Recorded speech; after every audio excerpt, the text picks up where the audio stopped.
The University of Worcester, our city campus, where you can have a nice relaxing day. Whether you're having a coffee at the cafe, or whether you're drama students planning a poorly edited introduction video. Oh, about that. Well, before this prestigious institution, it was actually the Worcester Royal Infirmary. The university's city campus came into effect in 2010, but this building as a whole has had hospital staff rushing around the wards since 1771. But it was the largest in England to be built in their time period.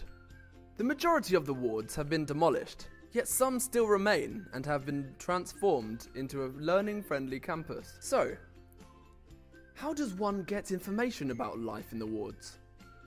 Two nurses who used to work here have shared some really insightful stories and gave us a slice of life into the daily routine of a nurse. Right now we're in 2014. Let's take a trip back to the 70s. Groovy. We didn't have any computers on the ward, it was all paper records.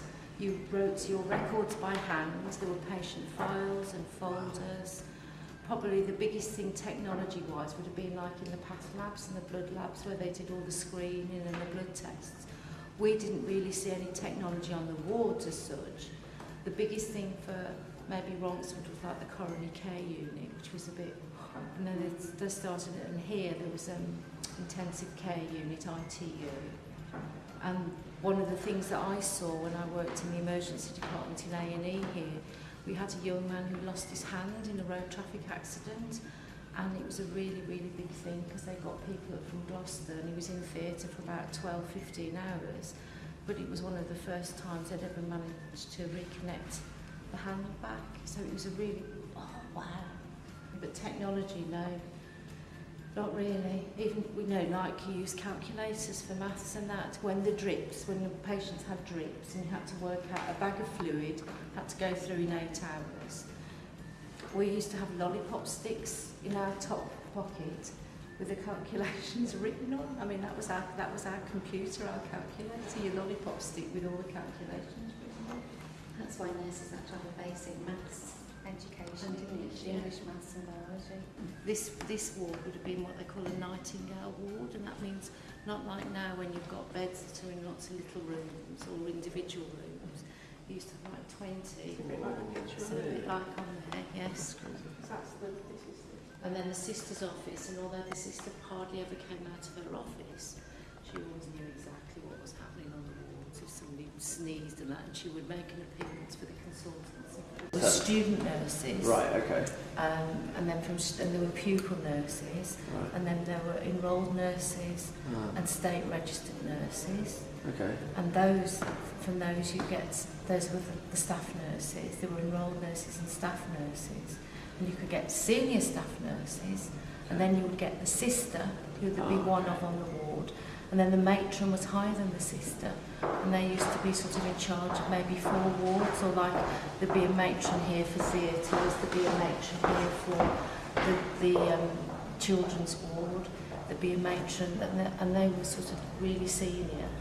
The most senior nurses within a hospital were matrons. Doctors nowadays, although they're esteemed people, they're not as powerful as they were years and years ago. A doctor's word was, that was it. God. Yeah. It was very regimented, wasn't it then? It was very much done by the beds. If the consultants came on the ward, you stood still. And when you made the beds, it was hospital corners and all the pillowcases facing the same way. And all the wheels on the beds, because they were old cast iron, metal beds, and the wheels had to be like this. If they were wonky wheels, and when you did the turn down on the top sheet, it was from your middle finger to your elbow, and the sister would sometimes come out and measure to make sure that you got the exact length on that bed. And this isn't sort of centuries ago, this is late 1970s when Julie and I were here. The patient was on a fat-free diet, and he put an R in the first word. Fat-free diet. She was not impressed. You might have seen this man popping up in the footage. This man was Tom Bates, who retired in 1909, and he was a surgeon. Just couldn't bypass leaving the infirmary, or our video. So, his spirit apparently remains here today. He's also very helpful indeed. Watch this. A young traveller boy who was really ill, and he was what they called, he got an infection, so they what they call barrier nursed him, so nobody was allowed in the cubicle unless you got gloves and gowns, and you weren't allowed to bring the linen out and change the bed unless you bagged it up. It's sort of typical night duty. It's about 6 o'clock in the morning. You'd go around and you'd check to make sure everything was okay, make sure the ward was ready for the day, staff coming on at 6:45. And this one morning somebody came in and said, oh, you know, have you gone and cleared all the linen bags out of so-and-so's room? And I went, no. Well, somebody's been in and done it. And they asked the member of the family that was there, and she just said, oh, that a man had come in and talked to her and then cleared everything off. And they reckoned it was Tom had come to see this little boy, and he started to recover. What did we see some like spirit in the camera unknown? Whilst filming the interview, we had some uncanny happenings with our camera. This was evident when the camera went blurry for no apparent reason. That's really weird. It's gone blurry.